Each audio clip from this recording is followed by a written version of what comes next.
And so the listed Warroa Belmont Guineas field is set. They're racing as well. Caragini Aurora back last when they get into stride. In front of it is KC. And Captain Kink first to go. Found the fence easily for McNaught. Laverod strode quickly into second placing ahead of Maricino. They're not going overly hard through the early part. And around the outside, Tin Snip might be forced to go up and sit outside Captain Kink, who's ripping and tearing for more rain. He doesn't like being held down in front. Tin Snip's going up now, and they're putting a little bit more pace on, but Captain Kink very unsettled here as the helmsman down the back, and he leads the way 3/4 on Tin Snip. A length and a half to Laverod, now given a bit of cover. Maricino down on the inside next, a length and a half to Canvassed. Then Caragini Aurora with KC outside of it, last 5 from the leader.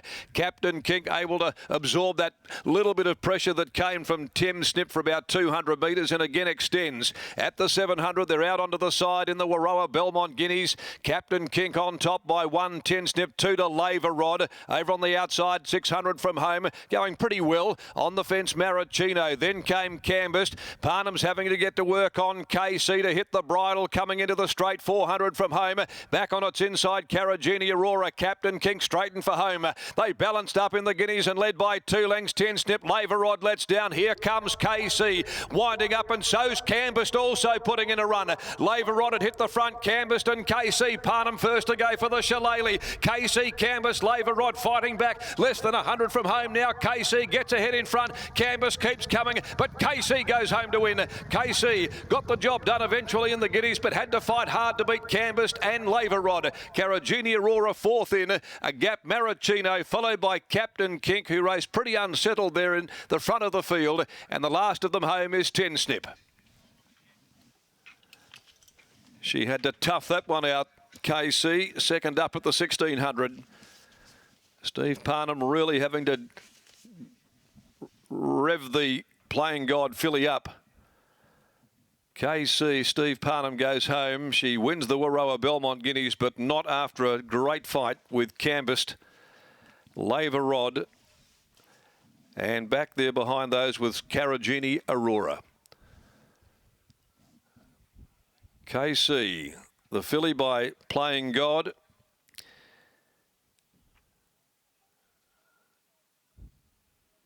And out of Flirt and Hope, owned by G, Mrs. K.A., Ms. K.J. and C.J. Edwards, and trained by Neville Parnham, ridden by Stephen Parnham. Back last, she made her move and Canvassed went with her every step until the last little bit of an absorbing finish to the Warroa Belmont Guineas.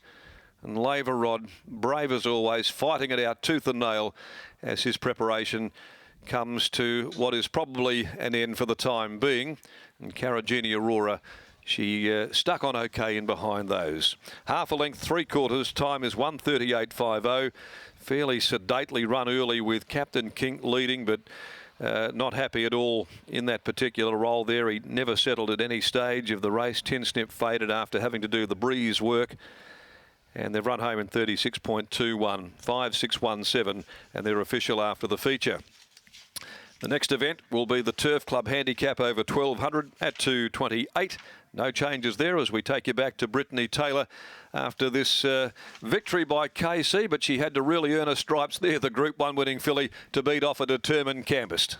Absolutely, she did, Darren, but she did what she always does, and that is get the job done. Neville Parnham, we were here 2 weeks ago, and you suggested that she would be awfully hard to beat in this Guineas today. Were you expecting her to be back last in the run? Yeah, I was actually. You know, I thought that the pace would be a little bit stronger, and it was to a certain extent, but yeah, she doesn't make it look easy, but she's a winner. She just finds a way to win. Do you have a great deal of trust in her as you're watching? Many may watch with their heart in their mouth for a moment just when she gets off the bridle for those few strides, but do you just have faith that, you know, that's just her? That's just her, you know, and as soon as she turned for home, I thought she had him in her keeping, but, you know, Canvassed, to its credit, it fought pretty well, and a good effort from it first up, so... but she always finds a way. I thought she just won well on the line, actually.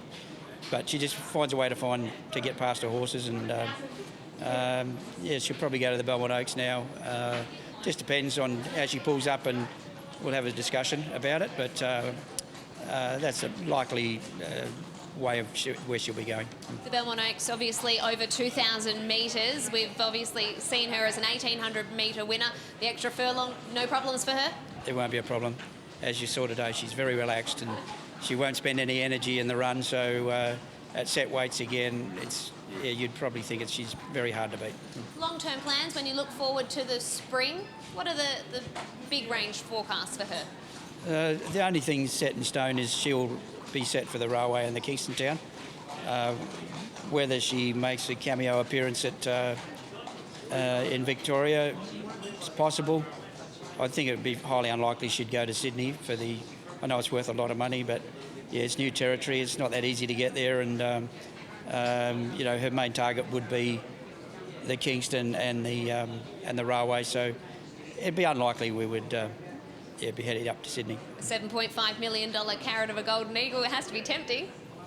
It certainly would, but yeah, when you start looking at the crop of 3-year-olds that we had Australia-wide last year, the Mongolian Khans, those sort of horses, Mongolian, whatever. But yeah, they're good horses, you know. So yeah, we just might sort of stay at home and try and do our best here. Well, it was a lovely victory today. Well done. Thank you. Neville Parnham there. Nice performance by KC as Steve Parnham steps in to speak at the microphone. Steve, we know what KC is like, and that is relaxed as ever. You're a great form student. Was that where you expected to be in the run out last today? Yeah, I either thought I'd be last or have one behind me, and yeah, just let her find a spot and be comfortable in the run, and let her sort of take care of the race after when we straighten. Did she travel any stronger today than she did last time in the Racken Tour? A little bit, yeah, probably just over that little bit further. But, you know, the pace was probably maybe a touch better than it was the other day as well. But she was probably a little bit more switched on today, just having had that start before today and coming into the race. And, yeah, she did a really good job. Did she have to call on some extra power there in the end when Canvas was going with her? Yeah, look, I kind of nursed her up, urged her into it a little bit, and then nursed her to them without going full bore. She won comfortable. You know, I think she probably had a little bit in reserve. She's not a horse that's probably going to win by a big space. She gets the job done, and that's what she did today. Your dad mentioning that the Belmont Oaks over 2,000, naturally the next target. How much confidence do you take going into a race like that? I got full confidence in whatever the horse is going to go into. I think, you know, anywhere from a mile to 2,000, she's going to be really good at. So, yeah, I think whatever she goes into, she'll be mighty hard to beat. Congratulations on the win, Steve. Thank you. Neville and Steve Parnham.